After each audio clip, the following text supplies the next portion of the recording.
Perfect. All right. Awesome. So, ladies and gentlemen, thank you very much for tuning into Tattoo Talks. Today we've got our guest Josh. Joshy, thank you for being here.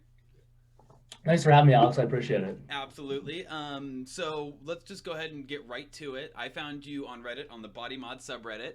Yes, of course. Yeah. You were sharing some of your artwork and your piercings, and why don't you tell us a little bit about what brought you? Well, let's go back to before you got your first tattoo. Well, what'd you get first, tattoos or piercings? My first was my tattoo, and I went for my chest Mm-hmm. just to kind of like cover it up and hide it from workplace and family because I was only 19 at the time. And I mean, maybe that's not as early as some Mm-hmm. people get them. It was a very much garage tattoo by a homie that was apprenticing. Eh.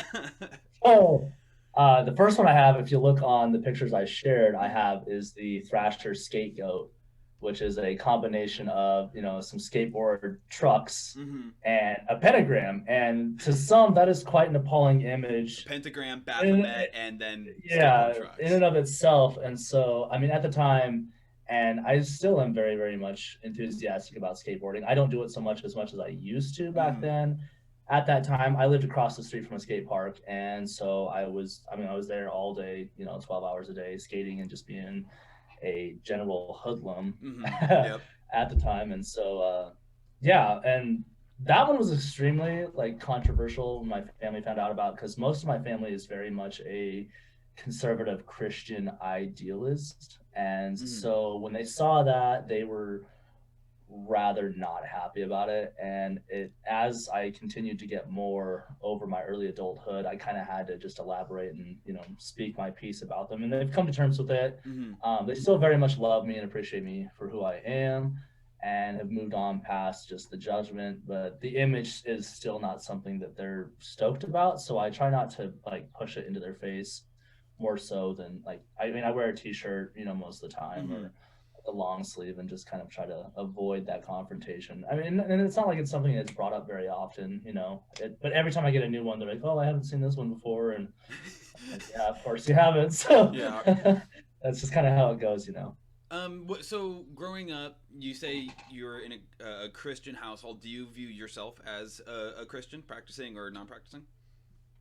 No, it's hard to draw a line. I'm very much a belief that falls in line with like the Satanic Temple more so, and that I And for our am viewers who the don't know, can you clarify a for bit the as to yes because? for those that aren't aware of that, the idealism is that we can put ourselves through heaven or hell based on our daily actions by our own choice and through the consequences that we suffer. So I can be a god or my own devil, and I'm wearing a T-shirt that says demigod because I'm somewhere in between. I don't like the idea of having mm-hmm. a god complex or embodying a sinister figure outright. I want to have a balance of both because that's it's fair. We're human and we live through both. We have ups and downs, and yeah, that's the purest form of what I feel like we deserve is to believe in ourselves and make the most of every situation that we have possible in front of us. Every day you got absolutely.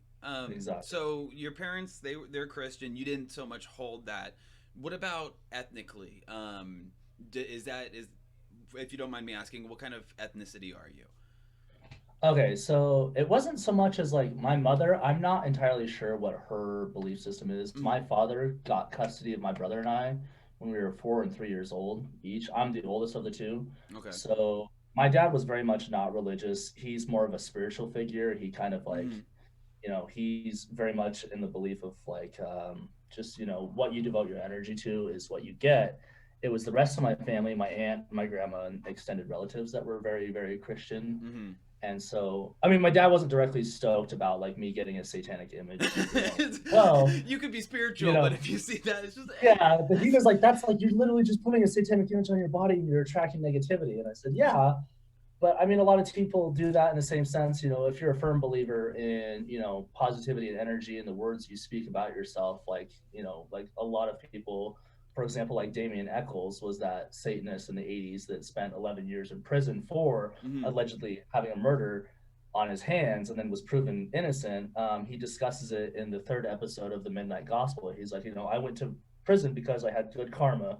and it's something I needed to, work through. Hmm. And in that same sense that, for me, I have demons, and that kind of like embodies that in myself, and I see it every day directly over my heart, and I have to kind of overcome that because some days I don't want to do anything. I'm lazy, I'm tired, Oh yeah. I'm unmotivated, and I just want to drink. I want to play video games, eat candy all day, and it's like I can't do that. Like it's not going to do me any good to just embody that. And if I put it into a focal point, it gives me something more to kind of just work with, so to That speak. reminds me of one of my favorite quotes of all time is an Anthony Bourdain quote where he says, and I'm paraphrasing. You know the one? Yeah. Yes, yes, yes, yes, yes. As I It, fight it, that lazy bastard every damn day to some extent like that. yeah. Every day is a fight with the guy who just wants to smoke, drink, and do nothing. Yeah. Exactly. Um, Yeah. And so getting closer to your first tattoo, were you nervous? Did you? How long going into it did you plan? Like, okay, I want this symbolism. I want these trucks. Like, how long did you build into it? Like, so Thrasher magazine's been around for 30 plus years, and that's a and that skater is magazine, right? it's a skateboarding magazine out of San Francisco. Mm-hmm. They've had that image for quite some time, and it's very popular amongst skateboarders. And a few of my friends had already gotten it, and I was like, all right, I'll do it. And ironically, I should have put it somewhere else, like on my legs, but because of the necessity to conceal it, and I always was wearing like shorts a lot during the heat of the summer here in Idaho. I was like, all right, I can put it on my chest and I'll just cover it up like with a t-shirt. And but then I underestimated like how often I was never wearing a shirt or a tank top and it was uncovered. To begin with, like you can see the peak of the horn just right here in the middle of it. When you really Yeah. get a look into it. So Oh, um, I was kind of nervous, and I had a buddy who I'd known for years, and he was apprenticing, and I was like, all right, I'll let him go for it and try it. And he did an all right job. I had most Rihanna Freeman is my current artist I go through for mm-hmm. most of my work. She reworked it as best she could over the top of it. Nothing against my buddy Jameis who did it initially. He was apprenticing, and it's my fault And for doing it. well, Essentially, apprentice is apprentice. Like, yeah, it, it is what it is. Like we're all beginners at some point. mm-hmm. And so we did it in his bedroom, and then actually professionally like finished it in a shop. I think I paid like $75 overall for it, and Whose idea was it first? Was it his or yours? Was it like, hey, bro, you want a I tattoo? had I had the image in my head, and he was like, "Well, where do you want it?" And I said, "I guess I'll do it on my chest, Mm-hmm. just to kind of keep it covered up." And so it went from there. And then Was it what you yeah, expected? Like, were you nervous? Like, were you like, it wasn't as bad as I anticipated, just mm-hmm. because he was pretty light-handed at the time, and even the current artist I go through now, Rihanna, is light-handed as Mm-hmm. well. I just don't have like a lot of muscle on my frame, and so a lot of it hits bone, and my skin's pretty thin, and I don't sit very well for most of my tattoos. Like I started with my chest, a lot of them.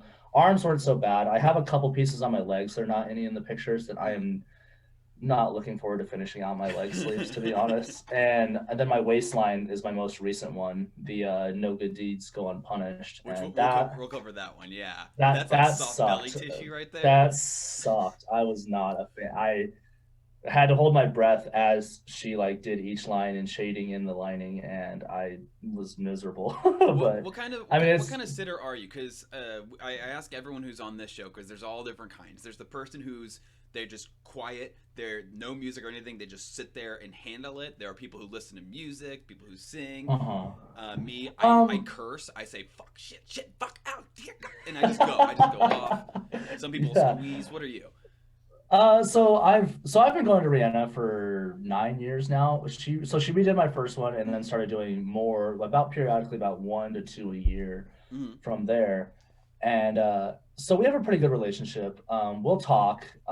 But like for example, the waistline one I wasn't really able to talk because like it was affecting my diaphragm. My gut was kind of fluctuating a little bit. Yeah, and it's gonna ruin the tattoo if you So keep it was doing gonna that too ruin much. that. Yeah. We'll casually chit chat. There'll be some moments where the last 45 to an hour I tend to just kind of grit my teeth and swear under my breath, just uh, like just kind of grip something Mm-hmm. and like just grin and bear it, I guess, usually. No, that's fair. Because yeah, that I mean I'm pretty good for the most part, but anything beyond like 6 hours though, I I'm starting to lose it, and that's why she caps at 6 hours as well for her Because she sessions, just knows because like that's her it, limit. it, it's exhausting for hers too to Yeah. sit in the same position, and so it works out well. A lot of people You don't know. realize that like the tattooist is literally just sitting there, just bent over, working Oh on it, yeah, and like it's a actually a problem for tattooists who've been doing it for a long enough time. to Like their sit all backs. day like Yeah. that. Yeah, I work from home,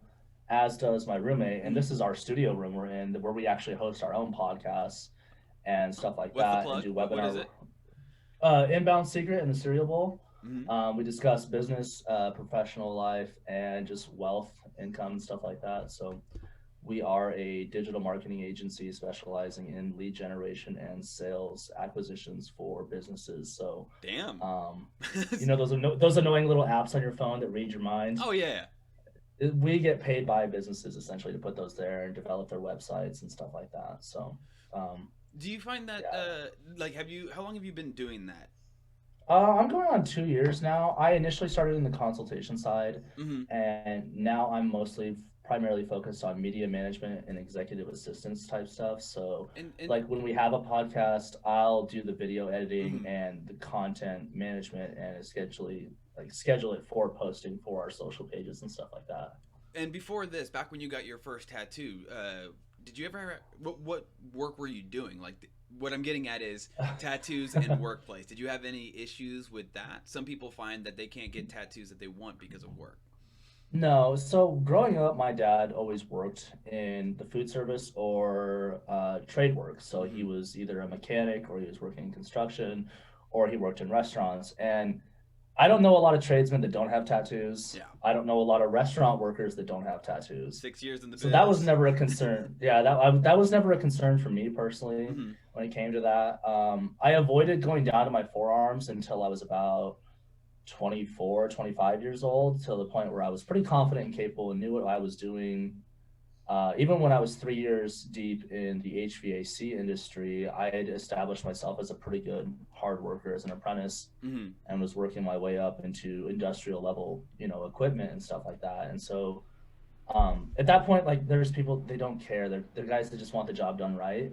And that's, Doesn't you matter. see other You can construction look however workers. you So want. If you do the work right, then we'll pay you. Stay yeah, here. Yeah. and most of the time, like everyone was wearing safety goggles, hard hats, long sleeves, jeans, and boots and gloves. So I mean, you really couldn't see much of someone's body, anyways to Mm-hmm. begin with. So it's as good as Aside, never a problem. no, that yeah, And after so you get your first tattoo, you get the Baphomet, or rather the Thrasher. We'll call it. right, yes. You come home. Do you tell your dad? Oh, I no, hell no, not a damn chance. The first person that actually saw it was my aunt, Mhm. and I was walking home from work skating, and like took a break, just walking to give my legs a break, and she rolled up on me on the side of the street and goes, "Hey, honey."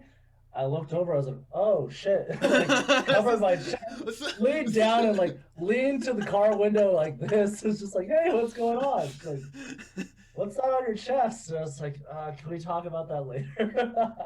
I just want to go skate. I'm tired from work. Like, I'll Mhm. see you at home. And I have a really small family, so we all lived together for quite some time growing up. Oh, so her My knowing grandmother. could open the door to everyone else finding out.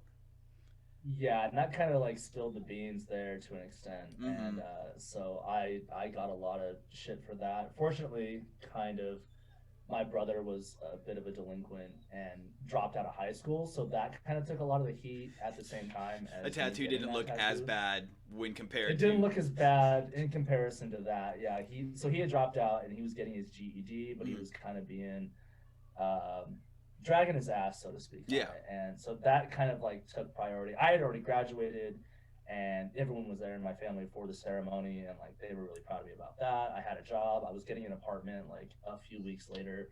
So there was only so much they could really do about it at the time, and then just kind of I feel that yeah, like between tattoos and some of my history, my family, like they take it with grace because I'm successful in every other portion of my life. Like yes, exactly. I went to school, I went to college, I got a good job, I Mhm. do nice things for the community, I do XYZ. So they go, Good. all right, fine, get your tattoos, Go do unscrupulous partying. Fine, we trust you. Right. Yeah. So your dad, what was his reaction when he finally found out? Like, was he disappointed? Did he say things? Because a lot of people who get their first tattoos or haven't gotten their first tattoos are scared of the reaction. I find that most people, after they get their first one and they finish with the reaction that they're expecting or they are anticipating, they can get the rest of the tattoos no problem. What was it like Right. for when it finally broke? Like, what was the reaction you had, and how did you really get over it with the people? I had thought about it because it had been like a couple weeks that I'd had it and been working on hiding it and thinking about it over and over and over. Mm-hmm. Not necessarily because of the anxiety, but just like wanting to have a prepared response to it. I wanted to have a serious conversation instead of just awkwardly diffusing it with humor like I do with everything else. And so when it came time to my dad, he was just like, "What the hell? What's that going to look like when you're old? You know that shit's permanent." And I said, "Well, it's not permanent. I'm just a spiritual being having a human experience." And I was Mm-hmm. quoting because it's something he has said before to me when I was young Oh, okay. about, living beyond, just this life. And he was very, very, very visibly frustrated at the fact that I was using his own words against him. And he's just like, okay, well, I'd rather you be a smartass than a dumbass. Hey, yeah. What's your plan for the rest? And I said, I don't know yet. I can't say whether or not I'm going to get more or Mm-hmm. when. It's just gonna kind of happen, and we'll see. You know. And obviously since then I've gotten about 15 more. I think I'm at like 16, 17. I'm quite unsure the amount. Yeah, It's you just lose count they of the start to blend hours and together, the quantity over time. Yeah. Yeah. So you get the So first one. You had a good time. You finally got over some of those issues with your family, your father specifically. How long after that tattoo did you get your next tattoo? And how did you figure out what you wanted? And how did you find this artist that you stuck with? okay, so it took about a year. The next one was the right shoulder, my chief. If you can see in the Let's photos, I have the right see. arm. There you go. So that's not an original sketch by her. That was actually done by a personal friend, my buddy Nico Neary, Mm-hmm. aka Doc Slump on Instagram or Imager if you find him. He's been a longtime friend of mine since I was about 13. Him and I used to just hang out and do arts and crafts, like pencil drawing, sketching, and honestly just smoke a bunch of weed and listen to music and skate. And so at the time, I was, I think, 19, 20, and I was a huge Marley fan. And he has that picture of himself and the lion back to back. Mm-hmm. And I always love the picture because it embodies the Rastafarian ideology of I and I is like I am myself and I am God and master of my own being because it kind of goes hand in hand with like Satanism, but like on the polar opposite Yeah, aspect of that. So I told my buddy Nico, I said, with my ethnic background being Native and Norwegian mixed, I want that's one hell of a a mix. Native. This is- Yeah, so it's quite a interesting mix to say the least, and it makes for an interesting character. And a lot of people end up assuming because of my long hair, it's curly, I'm dark, I have a lot of tattoos. They're like, "Oh, you look like Maui from Moana." And I was They just just- like, "Oh, fuck! If I had $1 for every time, I could have Mhm. retired 2 years ago." Like, You I'm know, not Islander. yeah, I'm not. And but what's even worse is other Islanders assume I am as well, and it's like, no, bro, I swear. And then even unironically, I do the shaka to people that wave or say hi to me, and I'm just like, why do I do this to myself? I just perpetuate this idea that I am, this kind of character. So I told Nico, I was like, I want a chief and a Viking bust Mhm. side profile, and I want them as my shoulder tattoos. And he didn't take me seriously on the idea of me getting his artwork as tattoos because we both graduated high school together. He was only 19, and he was one of the first two people that inspired me to get tattoos because he had rigged some MacGyver machines out of like a CD little motor and some Oh, needles and did his own when he was like 16. that And I was is that it is was he was dedicated, and the kid is a phenomenal artist. And I've let him do actually a couple on my leg. I have some geometrical figures mhm. on my leg that I dedicated the sleeve to like let him do. He's done a few pieces on some friends of mine, and well, mutual friends, I should say. Mm-hmm. And so he came up with the idea that I have now is the native chief, and then the Viking that's on my left shoulder. And so I got the native chief done, and then after that came the anti-cross that's on my sternum. If you take a look at that Well, real as quick well. with the chief. So is that mostly just an appreciation of your friend's artwork, and you're like, dude, I love your artwork. You're my friend. I want to put it on there. Mm, Um, yes, 50-50. So my sleeves are dedicated, starting with the chief on my right arm, the hawk, and the man in the maze, and the coyote. Mm-hmm. And then you can't really see it on the inside of my bicep. I have my other name, my native name Oh, I is can kind of. kind of see it right Yeah, there. Yes, yeah. is Dreaminghawk is the native name I was given by my father. So that whole sleeve is dedicated to the native aspect of my family and the mythology, kind of embodying that. And then my left sleeve, starting with the Viking ship on my chest, and the Viking and all the other symbols are of like the Norse origin side of my family dedication as Yo, well. that's sick. So That's a great way to do it, yeah. to split kind So of your main that's ethnicities. Yeah. that's kind of where I got the idea to actually focus on having an idea. Once I spent some time like actually thinking about like, okay, what do I want to do? How do I want to piece these out? How do I want them to fit my body? And I wanted to have symmetry. I'm a huge fan of math and geometry, so I kind of like had the idea that the more, holy figures would sit up top Mm-hmm. on my body, and then my forearms would be more kind of the, you know, uh, downside figures. So like if you look at the hawk, they're revered as like godlike figures. Mm-hmm. The man in the maze is obviously our life and the balance in between. And like most religions, like, Wait, well, real quick before you go, obviously, I'm not always a smart man. Go ahead. Mhm. Like, can you explain a little bit more about the man in the maze that you're talking about? Yeah, so it is actually a true maze. If you look at it, the man sits directly in the middle and sits at the top, and the Mm-hmm. center symbolizes the sun, Mm-hmm. which most religions, I think we can agree on, idolize and view the sun as God. Yeah. I mean, It's the that's giver just of life in both like a spiritual way and a mhm. literal scientific way. It's the center of Right, everything, et cetera, et cetera. Yeah. right. And so that pathway to that is actually, it can fulfill. It goes inside and up and back around, back and forth Mm-hmm. across, and it symbolizes, the just life in general, how we take, these twists and these turns, and we have these plans and these ideas, and it doesn't necessarily take us in the direction we expect to, but as long as we focus and adapt, we Mm-hmm. achieve our ultimate goal, whatever that may be for each of us. And So was that also done by which ones are they all done by your is it Rihanna? Rihanna? yeah, so the sternum tattoo, the anti-cross, and the two on my legs and my calf were Mm-hmm. done by friends. Okay. The pentagram was originally done by my buddy Jameis, Yeah. reworked by Rihanna, but Rihanna's done a majority of my work. Okay. Yes.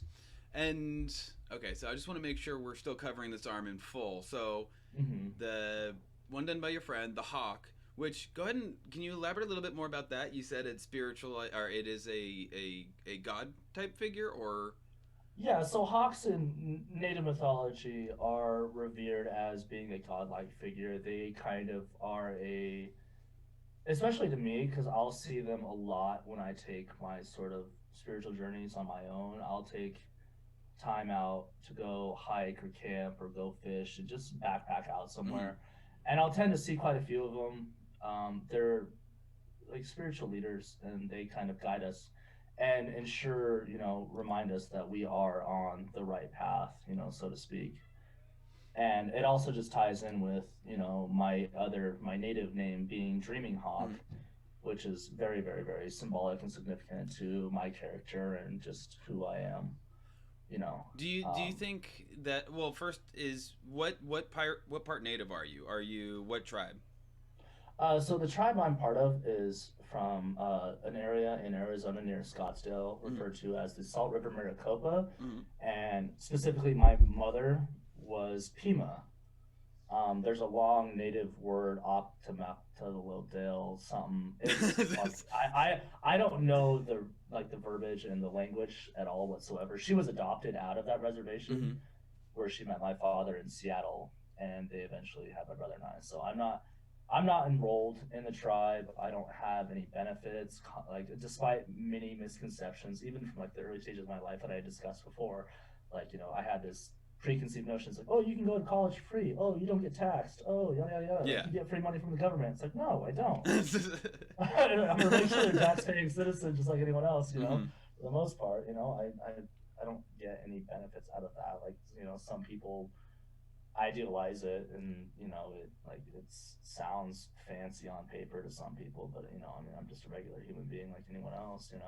And so you mentioned that, like, you're you've got a whole bunch of native markings on your arm, different symbolism, things that represent your your name, but how much of that culture do you practice, if that makes sense? You say that you don't really like. What was the wording you said? Not that you don't participate in it, but I'm not necessarily enrolled in the tribal yeah. like community at all whatsoever. Mm-hmm. So a lot of what I understand is just from what I've read online. Mm-hmm. I don't take part in any sort of like what they would consider traditional rituals.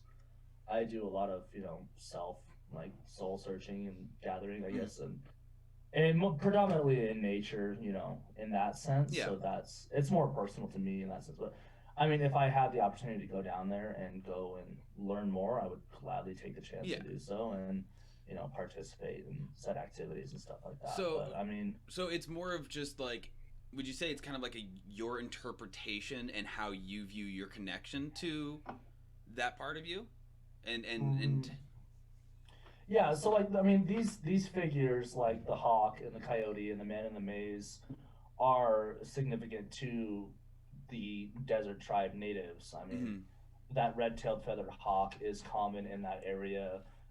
Coyotes are significant across the whole western half of the U.S.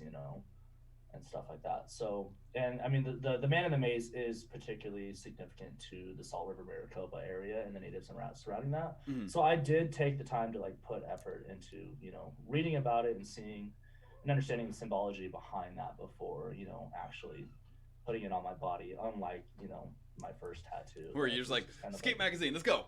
Yeah, skateboarding. Yeah, so I wanted to have more significance and symbology, and I understand there's people that are just like, oh, I thought the artwork was cool, I got it done, and that's fantastic. Like, it's your body, your choice, do what you want to do. Yeah. I guess I feel like personally feel like I need to have more purpose behind the actions that I, especially things that are going to reflect my body and the image. Well, and that's important. A lot of people, like for me, I've got some things on my body that have a lot of meaning behind them, deep meaning. Right. But then I've got other things that I just said fuck it and slapped on there and didn't have anything. Right. And some people feel like you need one or the other. Like, oh, I need to be able to spontaneous or get whatever I want. Some people say I need all that meaning. And being able, like talking with you, it's nice to see that it's okay to be comfortable with needing that meaning.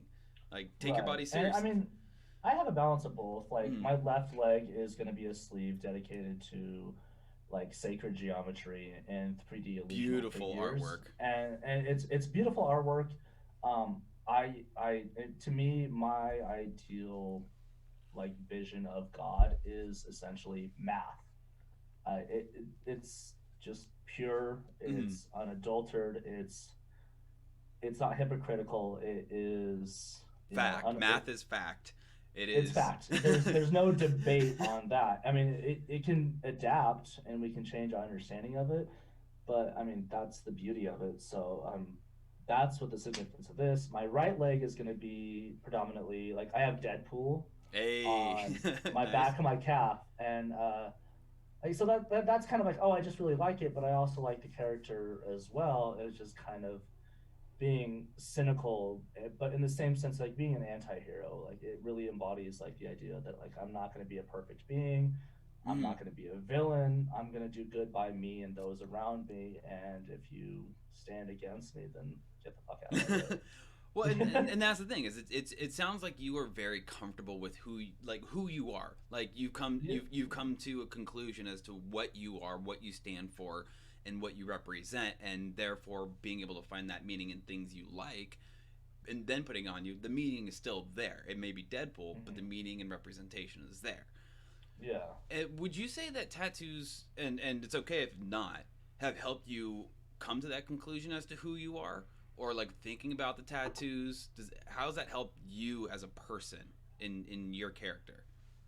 Um, I would very much say so. Yeah.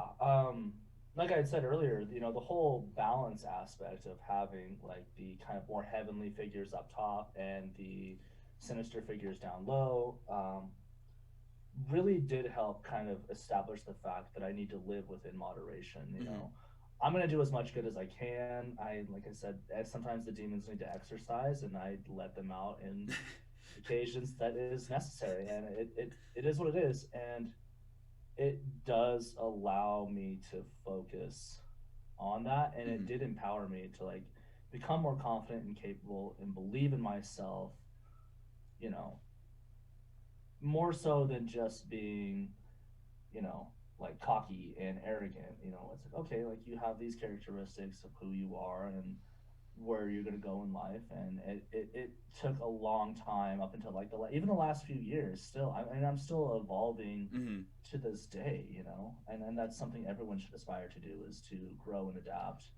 Don't be comfortable with Right. who you are, or standing still. If in a more grand sense of the word, you can go ahead and stand still. Yeah, exactly. So and there's one last one on this arm, the coyote. Tell us a little bit more about what's behind that, because we covered the other ones on your arm pretty well. Okay, which, by the way, this one is fucking. The pictures do not do it justice. No, if you go through my Instagram, you can see it pretty well. But it is. I should have shared a better photo. It is a gorgeous piece. It's really well done, and it's one of the ones that gets most complimented most often as far as like on a day-to-day basis. Coyotes are kind of similar to Loki in native mythology, where they do well and they mean well sometimes, but they also kind of are tricksters. Coyotes are also shapeshifters, and I got this coyote specifically facing forward in the sense that it is deceiving and almost looks like a wolf. And he does have the red band across his eyes as war paint to kind of, symbolize a lot of like, southern desert cultures, and through the Midwest as well, utilize war paint to kind of, embody spirits that they believe in. And I like coyotes, even though they have a negative connotation in this area. They eat, farm animals. To me, they look like just a small wolf. And I would defend myself against them, or defend my dog if I ever, came across one in, a situation outside. But like, I have to respect them. I'll punch a coyote in the mouth if he goes after my dog. Yeah, and so in the same sense, like, they're significant. I'll probably end up eventually getting as well as like a rattlesnake, similar to the fact that I have Jormungandr, the world serpent, on my left arm. As well. So is that how you pronounce it? I've always wondered, because like I've read it. As far as I know, Jormungandr, it translates to world serpent. I know that much. The fact that he could wrap his body and tail across Midgard, Earth, and bite his own tail is where he got his name originally. Just from the sheer size of him being one of Loki's children as well. We can real quick, because we'll go ahead and jump to that arm now. Is there anything else you wanna say about this arm you have, or like, first, did any of it hurt in particular? So the inside of the coyote ear, and like the inside of like the man in the maze towards my bicep, and like right forearm, where it's getting like right in here. Inside the elbow, yeah. So inside the elbow, you can see it kind of comes into the crease, and then right in here, Dreaminghawk right here on the bicep wasn't so bad just because it's script. And well done script, by the way.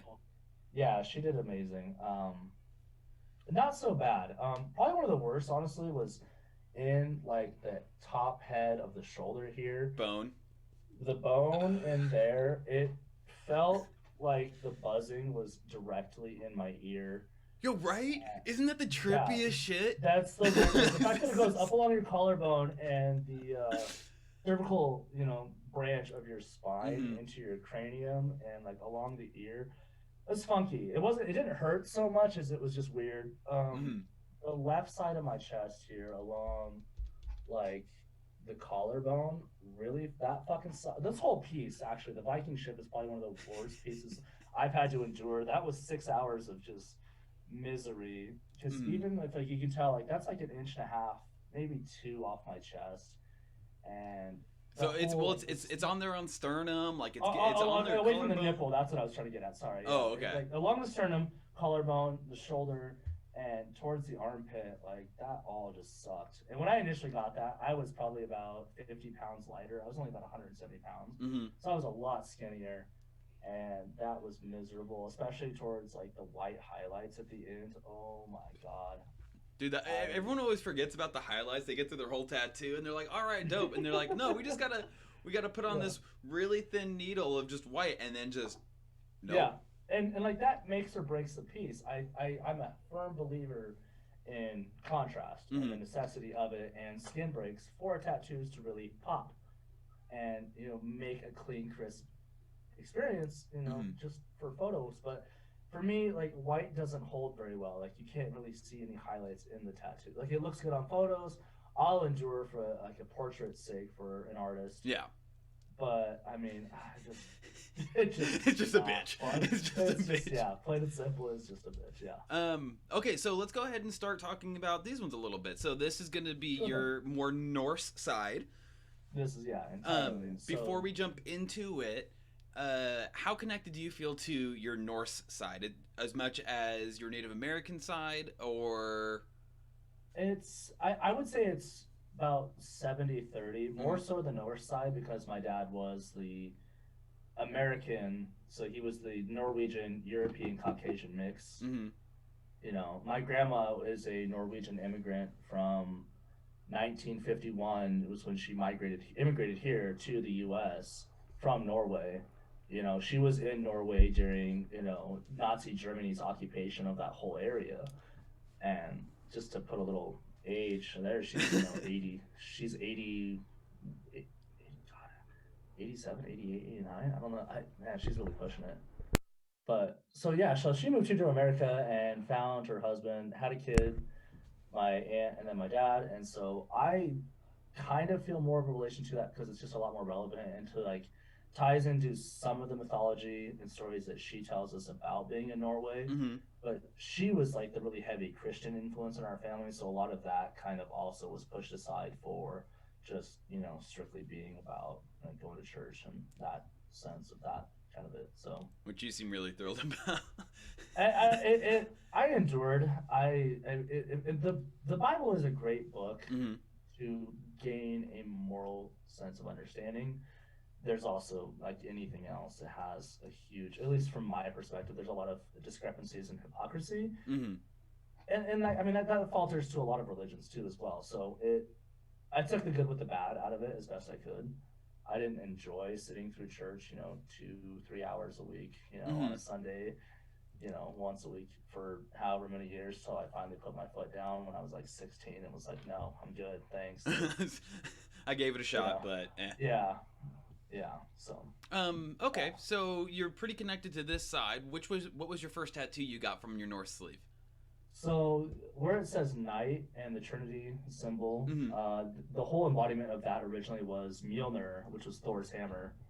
Um, I mostly stuck to traditional imagery, tribal stuff that was like Nordic origin on this sleeve, but I wanted something a little bit more personal on this one. So I had my last name, Knight, put in across the bottom half of the hammer with the Celtic, the Norse Trinity symbol, and then uh, instead of just the traditional eyes on the handle of the hammer, I had my artist put in a little skull. Okay, I was gonna ask about Instead, that. so Yeah. she, yeah, so she put that instead, and I wanted just something a little bit more personal for Mm-hmm. that. And just quick sidebar. So at this point, you've had a lot of tattoos from this artist, right? Yeah, Uh, yeah. what would you? What can you say meant you had a? Sorry, let me rephrase the question. No worries. Uh, I haven't done this for a couple of weeks. I started a new job and got a dog, and things have been crazy. I saw your last one was like the 24th of March or something like that. Yeah, but I'm getting back into it. Good. So for this one, for the artist connection, what does a good connection with your artist mean? What does that level of trust mean? And why do you keep coming back to her instead of branching out for new artists? So Brianna, well, she currently lives, just by about 30, 40 miles outside of town. Mm-hmm. She has a small farm property that she owns, and she has alpacas, llamas, sheep, pigs, cows, dogs, and chickens and stuff like that. And as I got to know her, like through the first, I think the first I had to redo the pentagram and then my shoulder, and by then I got to know her pretty well. And she got a puppy at the same time that I got my current dog Diesel, who was a puppy at the same time. So I brought him into the shop, and like they would just play while I was getting inked, and Aww. I got to know her pretty well. And like I said, when I moved from Seattle down to Payette, Idaho, where I grew up for most of my life, um, I had a farm. We had 52 acres. We had a greenhouse, a barn, acreage full of alfalfa, orchards for plums and apples, a canal irrigation, and we had livestock like cows, sheep, emus at one point to chickens and pigs. The gamut, just all of them. You were Noah's Yeah, Ark. so Yeah. yeah, so we had that same connection on that understanding and like discussions about that. And she's an amazing person, and then she could relate to me in the same sense that like I wasn't the greatest like patient or like customer to like sit, like I would endure, and she was really patient with that because she was the same way. Like she would do everything she could with like numbing balm Mm-hmm. and like CBD and stuff like that to kind of like cope with getting a tattoo. And so a lot of like just patience and understanding came from that, and I just greatly respect her as an artist as well because she's done some amazing work not only on myself but quite a few people that I know, and I recommend her pretty heavily. And Idaho itself has quite a few amazing artists. um the Which, no offense, as a past Californian, it's not my first thought when I think of. Right. No, most people wouldn't think of Idaho. But when I see some of the work that gets put out, I Mm, mean, most places that come to mind are like Vegas, obviously, or Dallas, the Seattle, major Portland, cities, yeah. major cities, and no one really puts Boise on the map. And I mean, that's okay because most of our artists around here are booked out for a year or so plus, and Shit. yeah, they're amazing. But I mean, there's a lot of people in this area that are getting a lot more tattoo work. I know a Mm-hmm. lot of people that have full sleeves or are working on their torso or have their legs worked on and stuff, and it's booming. And I think it's amazing what it's doing for the culture and the people that have them already. And if anyone's like curious about whether or not their artist is like the right one for them, any advice for that? Um, I would say review their work Mm-hmm. first and foremost. Review what they do and what style they work in. Take into consideration what you want, and honestly, for a lot of people, it's what you're willing to pay. Yeah. You Yeah. know, you get what you get what you pay for, and I mean that's the case. A good artist and one tattoo is gonna run $500-600 for a good sized piece, and that has to come into consideration. And you should also tip. I mean, Mm-hmm. you should be generous. Like these people are putting something on your body that you were going to carry, and you should proudly carry it, with respect for, ideally the rest of your life. You don't want to end up getting something that gets lasered off. And so, yeah, it's a combination of all that. But most importantly, find an artist that does the kind of work that you like Mm-hmm. and go to that. For example, one of my dream artists would be Grin Design out of Hungary. He does a lot of horror and dark styled things, and like I first saw his artwork on a lot of like heavy metal band T-shirts like Suicide Silence and Acacia Strain and Whitechapel and I Declare War, and he was doing a lot of work for like third degree merch and stuff like that. And I was like, I want to know who that artist is. Well, it turns out he owns Rooklet Inc. in Hungary, and I was like, holy shit! And he's done a lot of amazing work. One of Jason Momoa's only tattoos that he has is like that little cross and the circle on his forearm Mm-hmm. was done by Robert Borbas in Hungary. And so him and like Elliot Kohek, who does like hyper realism, super dark black work over in France, also is one of my favorite artists that I would eventually love to get a piece done. Downside is Elliot primarily works with like Caucasian light skinned like clients People just like because me, as white as I am. it just helps with the contrast Yeah. of his artwork and it fits. And like I can't be mad. It's not discriminating. It's just what suits his artwork best, you know, in the same Yeah. sense as well. So understanding the artist and what they want, don't take offense if an artist says no.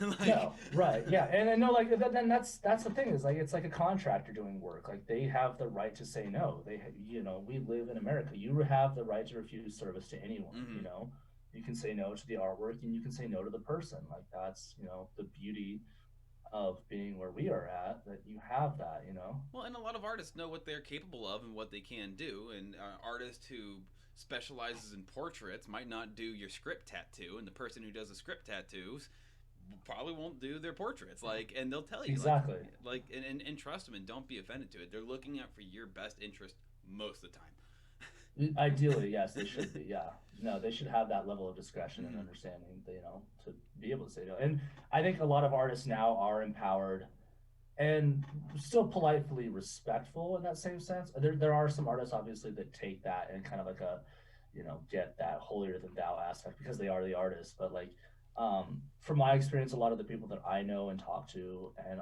like the few friends that I have that do tattoo work, are very, very appreciative of people that want them specifically to do their work. Mm-hmm. And I approach it in a very professional and adult manner, and it's fortunate to be a part of that. And so that was a long tangent. Let's go back to these tattoos on your arm. What's next? What's below the hammer? So below the hammer and wrapping around it is Jormungandr, the World Serpent, and then directly beneath that is Fenrir.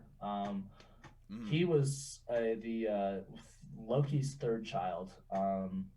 The massive wolf that was bound by it's like 5 things that are unknown. It's like the sound of a cat's foot, the seeds of a mountain, and a few other things with these chains that he was bound by. And he will eventually be released when Ragnarok comes around, essentially the apocalypse. Mm-hmm. And he will consume the sun. He will eat the sun in Norse mythology, and that's the idea behind Fenrir, is that he's just this massive wolf and he reigns terror. And it's just, you know, it's that pack mentality of just take over and dominate, you know, the alpha behind that, you know. And is that why you got that on there? Just because representation? Yeah, because sometimes I feel like I need to believe in myself to the extent that it's cocky. I need to have that because well, you're an entrepreneur, and it's a pretty. It's an entrepreneur, but I feel like a lot of that mostly comes from like when I'm doing things that I thoroughly enjoy. When it comes to like lifting, I channel, you know, a being in myself. I have to believe that I can fucking pick this weight up, or you know, sit down like in a squat and stand the fuck back up. Like I need to believe that I can fucking do whatever I believe in, and nothing's gonna stop me. You know, I tell people quite often I choose to exist within posterity. It's not that I haven't done it yet, but I'm going to do it. You know, that's pretty. That's a pretty. Is that an original? Not quite. So it's have you seen Tenet? It's Christopher Nolan's latest movie. I haven't seen it yet. I've heard mixed reviews about it. So there are mixed reviews. There's a lot of plot holes in that, but Robert Pattinson is a character in it, and he says one of the biggest lines in that movie. He says, "What's happened has happened," which is an expression of faith in the mechanics of the world, but it is not an excuse to fucking do nothing. Yeah. You know, so he's explaining that to the main character, played by John David Washington, who's only known as the protagonist, and he states that, like, you know, you have to stop thinking about time in a non-linear, like in a linear sense, because just because, you know, 2 seconds ago happened and 2 seconds from now is going to happen, the whole plot of the movie is things are moving intermittently together, crossing, because you'll see a lot of like things moving forward and backwards in time, and at one point you see John fighting himself in inverse, you know, essentially, and he goes, "Why didn't you tell me I was fighting myself in that same sense?" Because he's like, "Well, you would have held back and you essentially would have killed yourself one way or the other." You know, and that's a big part of that, and that just goes a lot into like the spiritual factor of like what I believe in is that, you know, we are a spiritual being and we're just existing in this third dimension as time. Time is just, one finite point in where we are. And, there's different dimensions to this period of my life at this exact moment, in the same sense that there are different dimensions to the previous moment and the ones after that. Yeah. It's it goes kind of hand in hand with the Hindu belief of Tindra, and that consciousness is a spiritual connection between all of us, and that we choose to make reality what it is on our own terms together. A mutual agreement, so to speak. I like how much thought you put into this, and do you, this is no way related to tattoos. Do you do a lot of this research just on your own? Like, you want to go look up the spirituality stuff, and you just come across these trails and you A just lot of absorb it's like my casual TV viewing, a lot of my reading, yeah. I mean, I do a lot of you know, I waste a lot of time watching a lot of dumb shit, but I mean, I spend a lot of time like on Reddit, or Yeah. I'll order books and read through them, and people will make suggestions to me, and I mean, these are just things I think about too, and I'm like, man, what's up with all this? And I spent a long time as a young kid talking to my dad about spirituality and like religion and just like the expanse of our entire universe, and how we're just a mote of dust suspended in a sunbeam, as Carl Sagan would say. We are, yeah, we're a brief living, we are an accident on a rock flying through space, like. Yeah, and the sheer coincidence of our existence is beautiful and terrifying at the same time. Yep. Oh yeah, I'll stay awake till 4 o'clock thinking about it. Be super happy about being alive. It's great. Yeah, and it's an appreciation. I've had lots of discussions with lots of people in regards to conversations like that. My roommate is great for those. Him and I, when we first met, we would have these lengthy discussions late nights and just discussing ideology and beliefs. And despite the fact that we have like these huge contrasts in that, like, it does give both of us perspective, and it helps in the same sense that like why we work together. Like, he owns the business, I'm contracted privately to work for him, and we both provide balance to like the necessity of our functions within that. And it gives, I think it's a necessity, because if you just surround yourself with people that are going to give you the same ideals and the same views, you essentially become a sycophant, in an auditorium of other people. Just nice usage of yes sycophant. Man, yes man, yes man, yeah. Thank you. Is this? Oh, it's called. Yeah. I'm sorry. I totally derailed you. I apologize for that. No, you're fine. You're fine. No, this is going.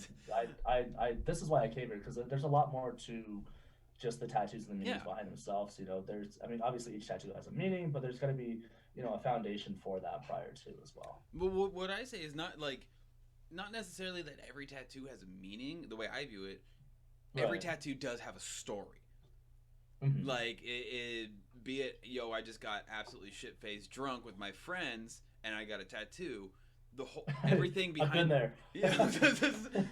Yeah. My Anti-Cross is the epitome of that, and it that one scares a lot of people, and it's hilarious, and I love it. And the preconceived notions behind it are that, it's directly satanic. I was like, no, if it was a satanic cross, it would have 2 bars and an Ouroboros underneath.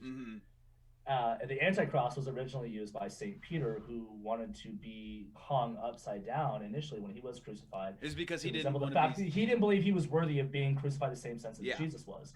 And obviously popular culture now has adopted that to elsewhere, but a lot of people are ignorant to that and don't appreciate like the knowledge. And I think that's where a lot of the stigma behind tattoos stems from, is that ignorance. A lot of people don't take the time to understand and appreciate, what they truly are and what they mean to all of us. Well, and it kind of comes down to the main reason I'm doing this is you see something, you see a person with an upside down cross, and you already immediately make an assumption about that person.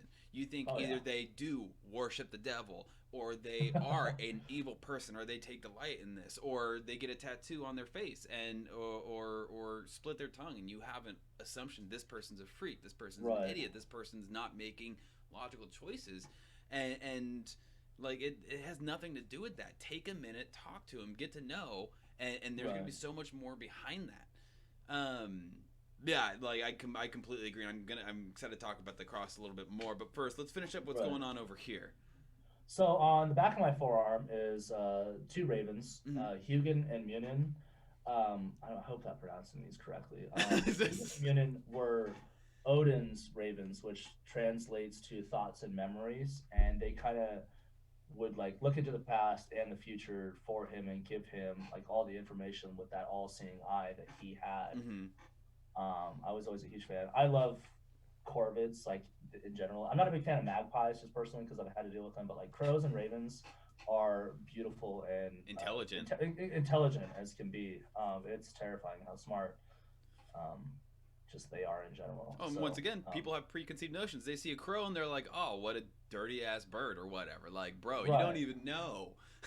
right, exactly, and yeah, they may be like carriers of some disease like any other animal, and much like Well, so are ourselves. I mean, humans. Like, fuck. yeah. If COVID's not proof of that alone, Jesus, because it wasn't even being able to translate it like through animals, and Mhm. like people have spread that shit so fast, and it's terrifying. Like uh, I'm not a virologist, or an epidemiologist, but like just looking at sheer numbers, like okay, yeah, we're messy too. Like god Yeah, it's like don't look at those animals. I mean, their shit's probably cleaner than yours. Like, fuck. damn, right? So the Ravens, in particular, any? Well, actually, let me ask about the styling on this because is this typical Norse styling? Like it? So like Fenrir, Hugin, and Munin, and say like the Viking chief Let's see. are Yeah. like more traditional tribal like Norse style, Hmm. where it's very much so braided knots and open line work.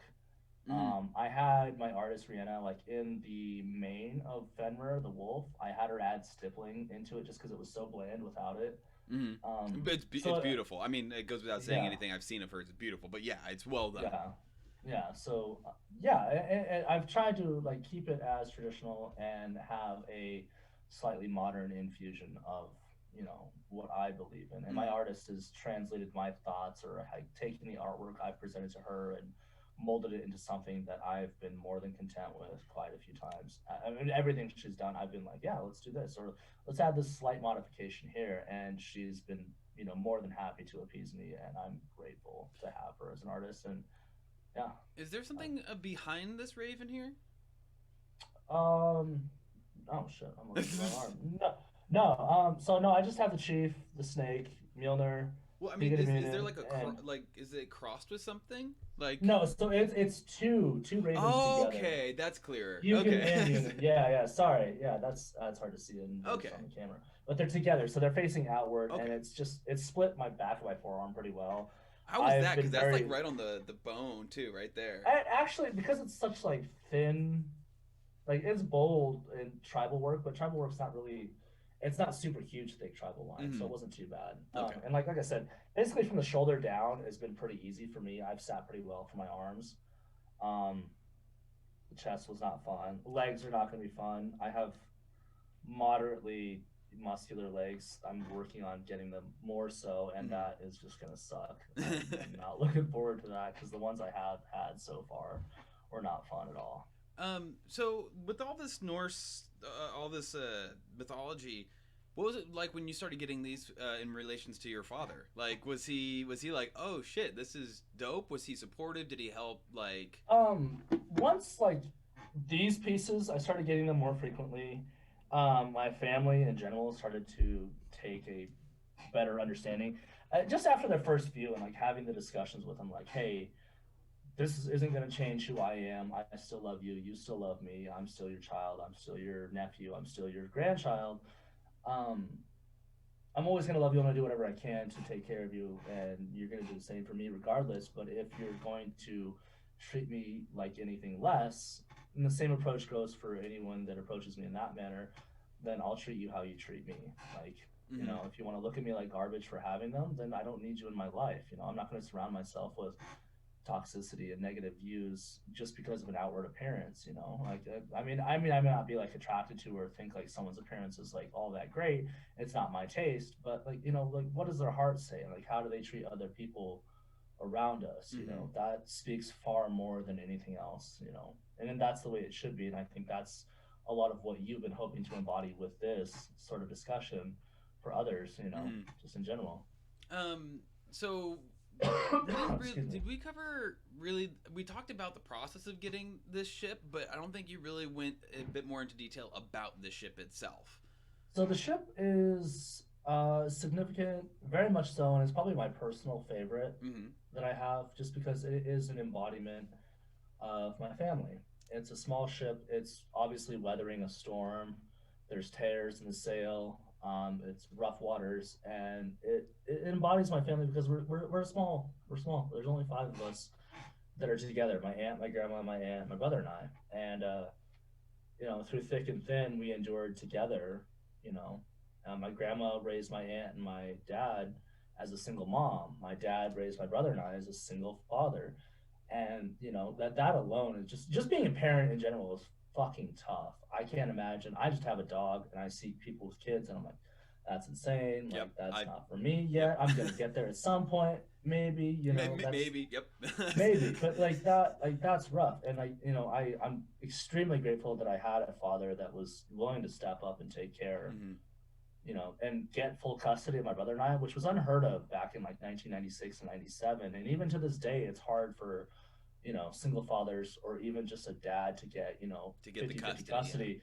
And we live in a fucked up society to the point, like, even if they get 50-50 custody, they're still paying child support. Like, how the fuck does that happen? Like, Yep. and but in the same sense, like, but like, there's a lot of single moms that don't get any child support whatsoever, and they have full custody. So I mean, it goes full circle in that same sense. Mm-hmm. And so I got this piece and endured with that thought in mind that this meant the most to me because of my family and what it was about, and that we'd always be there for each other. Is that a scar I see? So yes, actually, directly beneath like the waves, you Mm-hmm. can see like just yeah. Yeah. Um, so if you, obviously I have a massive stomach scar, as you can see in my full frontal photo. Oh, Um, do I actually you have kind of your whole just? No, I only have it all edited. Oh well, no. oh, you do have it edited. Oh no, okay. So here I'll stand up Okay. All and right. let's see if I can. So I have this massive scar from like just below my pecs to above the no good deeds Mm-hmm. goes unpunished. And that is the result of my premature birth. Um, I had a condition that is known as gastrocecious. Essentially, there was a small tear in my abdominal wall before I was born. Mm-hmm.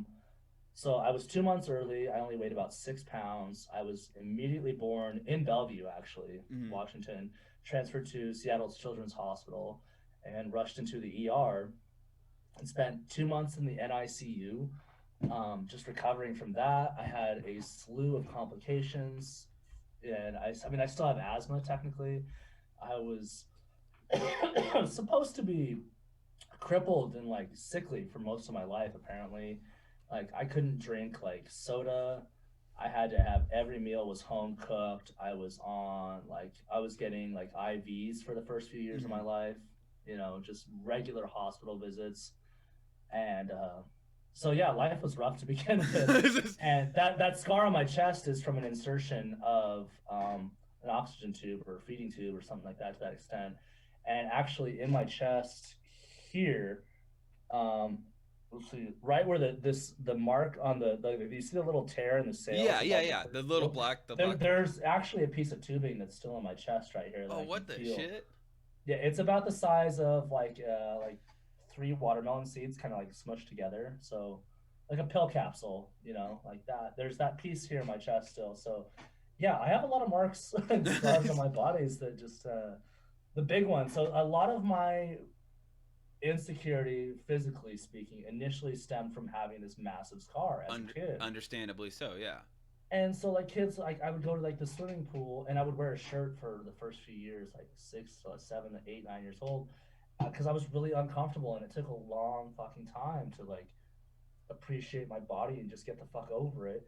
And like I'd said before, I diffused it with awkward humor. And so when people would ask, because I got so sick of it, I was like, "Oh yeah, I got bit by a shark. I was in California. I was surfing." I still have people to this day that are like, "So like, remind me of that story again. And I'm like, you actually genuinely still believe that? Like, man, talk Yeah, talk about a I'm silver Hawaiian tongue. and I got bit by a Yeah. shark. Yeah.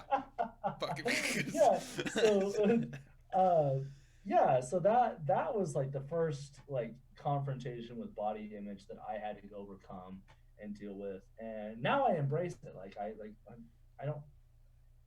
I don't know a lot of people that have this kind of a scar. Like, there's obviously like women have like a cesarean section that goes lateral, Hmm. and sometimes vertical as well. And other people have far worse scars and like body grafts than I do, and I kind of have sympathy, in that same sense. And that's where I gained a lot of my understanding from having those sorts of Just conditions and like a how sympathy. Yeah.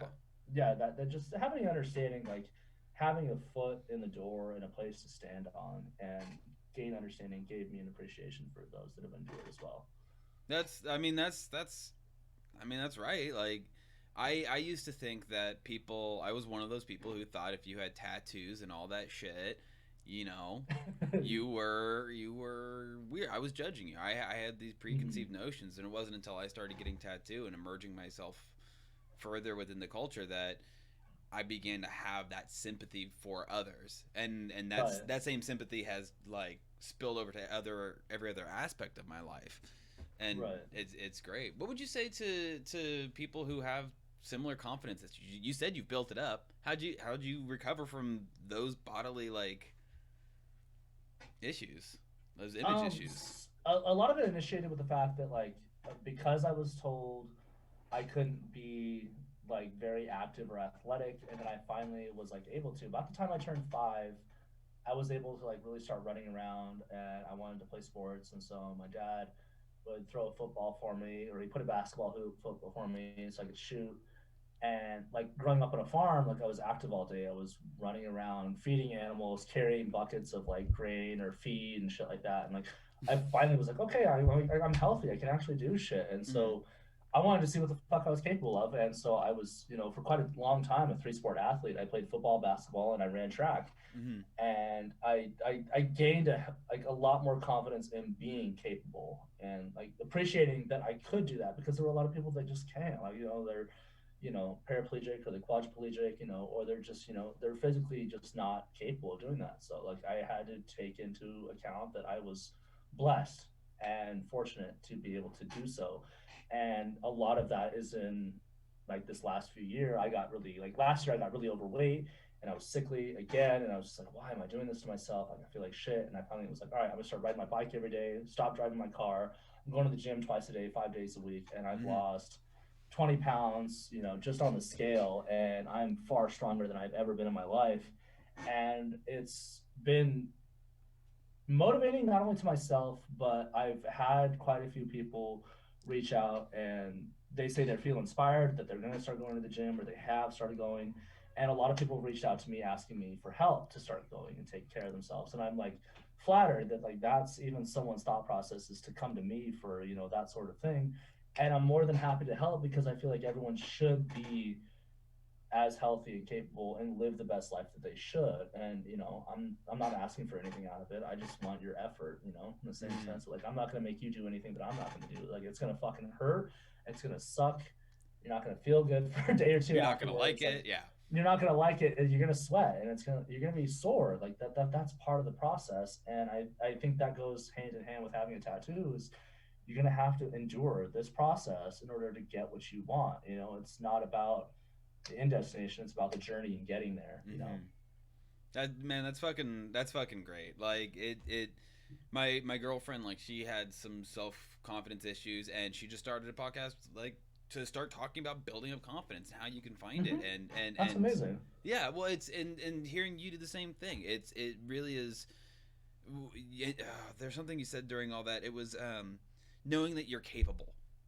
Yeah. No, knowing that you're capable, like that really, like, knowing what you are capable of doing, I think is a good way to Right. build that confidence. I think that's another great line. Yeah. And I mean, that goes hand in hand with what my coach has told me, and I've told a lot of people that I've worked with. Is like, you're stronger than you think you are. You are far more capable than what you believe in. Mm-hmm. Like, if you start with the mindset with doubt and you set yourself up for failure, like, oh, I can't do that. Like, okay, maybe you might not be able to do that. I've gone for PRs. I've gone to push weight for reps and stuff like that and just not had it. I've had bad days and I've had days where I feel like I can fucking do anything. And I've done exactly what I set out to do and beyond. And I mean, that just falls back to like, you know, where you feel yourself, you have to believe in yourself and self-esteem. That people that have those issues are like, well, people say these things about me, and it's like, yeah, that's negative and that fucking sucks, but you need to have self-esteem. Starts with you Mhm. and believing in yourself and making the most out of it. Like, you know, you can't, you know, if everyone else is against you, why would you be against yourself? Like, it's self-defeating, you know. Mhm. And I'm a firm believer in the fact that you need to love yourself before you truly love others, you Yep. know. 100%. You cannot pour from an empty cup. Fill up your No, cup first. yes, exactly, 100%. I firmly agree with that. You know, So and it's exhausting. let's go ahead, and then since we talked about the scar a little bit, let's talk about what's right beneath it. No good deed goes unpunished in well done Okay. script in what looks to be a terribly painful place. Yeah, this was probably one of my least favorite tattoos. Mm-hmm. But I endured. I loved it. I like the notion behind it because a long time ago, when I had a good friend, an older friend, who was kind of like coaching me through, was like my youth pastor. Because I tried to go to church, I tried to endure, and I wanted to gain understanding. And I was reading the Bible, you know, through and through, like a kid's version. I went to church camp and I read like the New King James, or the King James and the New American Standard. I really wanted to understand what it meant to be faithful, you know. And I asked him, I was like, what do you do if you're wrong? You know, why will you do these good things if bad things are going to happen to you, regardless? And he goes, well, that is a testament to your character. You need to be who you are, regardless of what's going to happen to you then and there. Mm-hmm. And like I had stated earlier, Damien Eccles, when he had Duncan Trussell, or the character Clancy in the Midnight Gospel, you know, Netflix series, asked him, he's like, do you believe you went to prison because of good karma? And he says, yeah, I had to go to prison to learn the things that I have now and why I believe in myself and the power of magic that he puts forth in his daily life. And that, yeah, like he necessarily wasn't doing anything wrong and bad things happen to you, you know, and lots of people do good things and bad things happen to them. And a lot of people do bad things and good things happen to them. And just relevant to me personally, I've noticed that like when I'm doing really well in life, I'm often serving others and doing what I can to help them. And shit happens. Shit hits the fan and it fucking bounces back on me somehow or the other. And I just have to fucking grin and bear it. And it sucks. And people feel sorry for me. And I'm like, I'm sorry that this did this to you. Or like, you know, shit happened. Like for example, like 2 years ago, I went to go help a friend move. And as I was pulling into his driveway, I got fucking T-boned in my car and wrecked it. And I was just like, holy shit. And ironically, it was a guy, it was a Domino's driver, and it was fucking hilarious. I pulled into his driveway, and the guy like parked behind me. And he goes, "Oh, did you order pizza?" It's like, no. And I was like, no, I didn't. I just nope. And then he looked at my car and he goes, "Oh shit, you all right?" I'm like, "Yeah." He's like, "Do you need to go home?" I was like, "Nope, I'm here. Like, let's get this shit done. Like, let's load up your house, get in this U-Haul, and get you into your new house. Let's fucking go." And then 10 minutes later, I rolled my ankle and then I smashed my hand against a wall with a couch in like my arms. You're just having a great fucking day. I had a fucking shit day, but like I spent hours, you know, helping them move and whatnot, and got it done. And then that was just kind of like where this solidified in my head.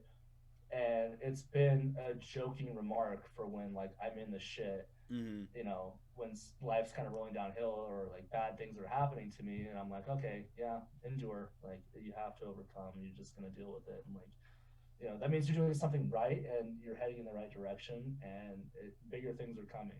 Because I wrecked that car, and I had just started a new job, and then I made a huge sale for me, and I was able to buy the current car that I have now in cash. You know, I dropped 4 grand on this car and bought it, and I still have it to this day, and I'm still driving that car. So it's kind of like that's also a subtle reminder to the fact that like, you know, good things come to those that, you know, work for it. Not just wait, work Yeah. for it. Like people always leave Yeah. that last bit out. They're like, oh no, don't Yeah. worry, good things come to those who wait. Yeah. But if you And just sitting there, just fucking. that's a big thing I've also learned at the gym too, as well as it's a motto a lot of people refer to as earned, not given. Mm-hmm. You know, people don't get. And then people look at like they'll look at people that go to the gym that are powerlifters and bodybuilders like, oh, they're just they're narcissistic and stuff like that. And I'm like, yeah, you kind of have to be a little bit, but in the same sense, like these people are taking themselves to a point beyond what most people can appreciate and understand. This isn't for anyone else. This is for me. Mm-hmm. And it's something that people are like, oh, I don't want to get too big, and it's like, good, because you fucking won't. Like you have to want to get big. Like For you to be want too to big, that takes yeah, so like it's dumb. I can't.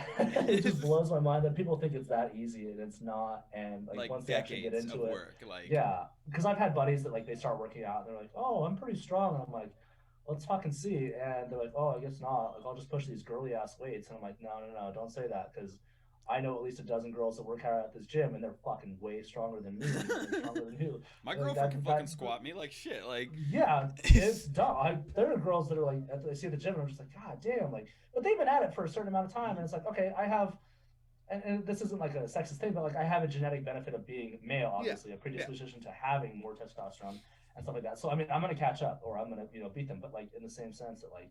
That's just like a testament to their character and how hard they're fucking working Yep. to get what they want, Mm-hmm. and I need to do the same thing.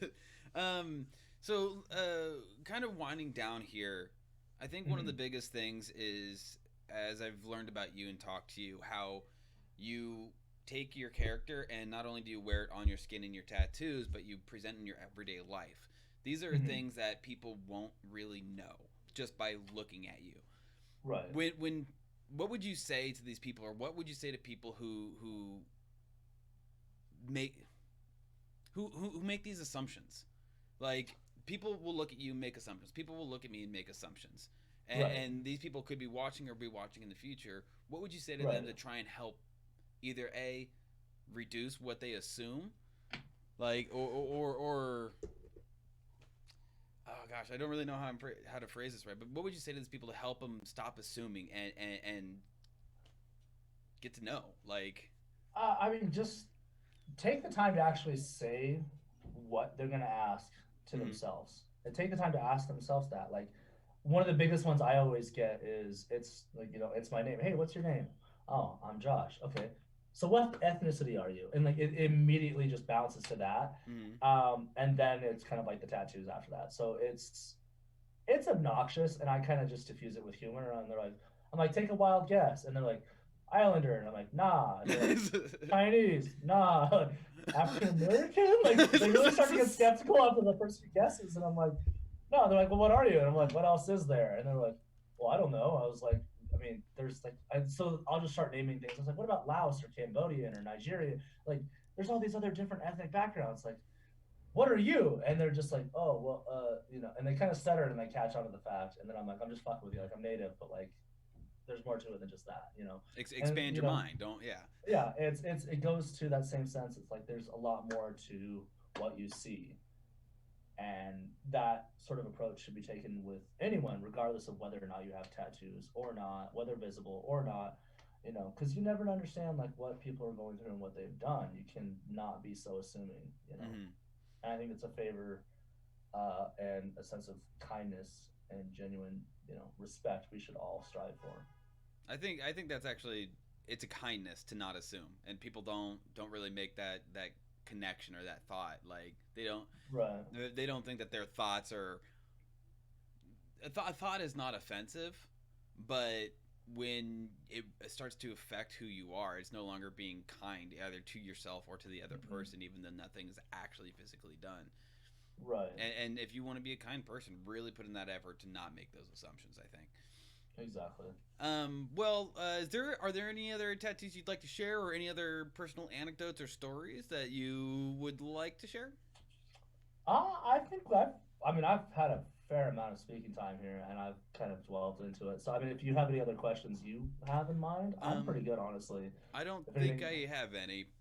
Not really. Not really. yeah, no, we went pretty fairly in depth on a lot of things, Hmm. and no, I just want to say thank you first and foremost, Alex. Yeah. I love what you're doing here, and this has just been absolutely fantastic, and I greatly appreciate this opportunity. And I look forward to seeing other, people make it on here, and hopefully your page grows more and more, and other people, can kind of break the stigma and such Hopefully, behind it. even Yeah, if we change ideally. one person's predisposition to thinking something about someone and based solely on how they look, I will have considered this a great fucking success. And outside of Yeah, that, 100%. I get to find a whole bunch of new tattooists, which is just Yes, it's a big victory. 100%.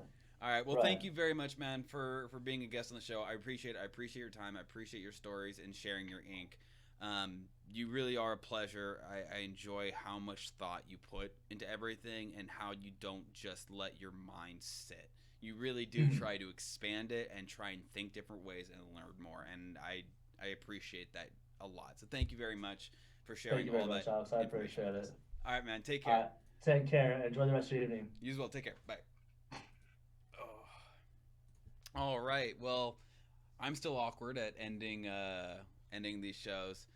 To anyone who's watching, just want to say thank you very much for watching and being a guest. Make sure to like and subscribe if you can.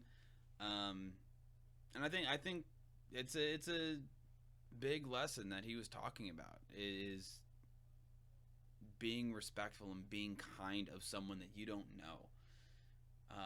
You can look at me, you can look at someone else, and immediately make these assumptions. Even though we've been raised and taught not to, we still do it. But if you want to think of yourself as a kind person, be a kind person.